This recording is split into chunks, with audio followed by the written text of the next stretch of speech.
సరే ఇప్పుడు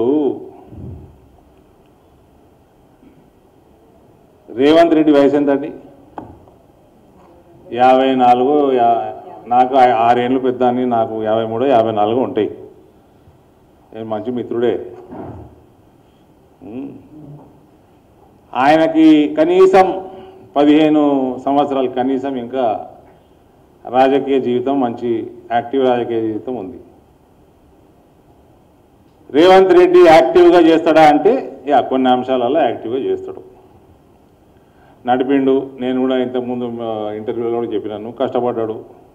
జెడ్పీటీసీకి వెళ్ళి, అదేదో ఎమ్మెల్సీకి వెళ్ళి, పార్టీలు మారి ఇదాకా ఇలా ఈడికి వచ్చిండు. పార్టీలు మారినందుకు ఆయన పార్టీ వాళ్ళు యాక్సెప్ట్ చేస్తలేరు ఆయనని, అది వేరే విషయం. కానీ కొట్లాడి చేసిండు, ఆయన వల్ల అయింది చేసిండు, యాక్టివ్గా చేసిండు, వచ్చిండు.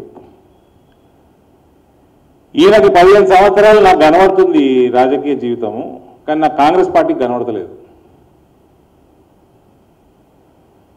కాంగ్రెస్ పార్టీకి ఫ్యూచర్ కనబడతలేదు నాకు. కాంగ్రెస్ పార్టీకి this is going to be the last election. ఇందులో కూడా it is not a serious opponent.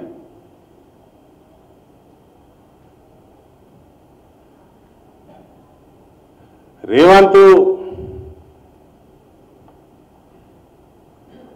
కేటీఆర్కి ఎందుకు అనిపించిందో అట్లా, మరి ఎందుకు అనిపించిందో అట్లా అది కూడా చెప్తే బాగుండు. కేటీఆర్ రేవంత్ గిన బీజేపీలోకి వస్తా అంటే as a friend I will welcome, I will recommend.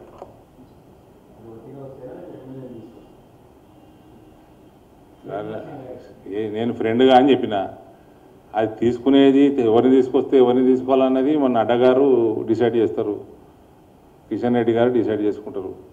నేను యాజ్ అ ఫ్రెండ్ అని చెప్పిన, అందుకనే ముందే I will recommend. Is an active person, there is no doubt. And I will tell you, అసమర్థ ప్రభుత్వం అన్న నేను, రేవంత్ రెడ్డి అసమర్థుడు కాదు. కాంగ్రెస్ పార్టీలు ఉంటే ఇంకా అసమర్థుడు తయారవుతారు ఆయన. కాంగ్రెస్ పార్టీలో ఆయన పని చేయనియరు. ఉన్న ఫండ్ అంతా కూడా ఖమ్మం ఆయన, నల్గొండ ఆయన ఎత్తుకపోయిందని, రైతు బంధు కూడా సరిగ్గా ఇస్తలేరు ఇవాళ. అవునా బ్రదర్? రైతు బంధు ఇస్తలేరు. ఆ ఫండ్ కేసీఆర్ మిగిలి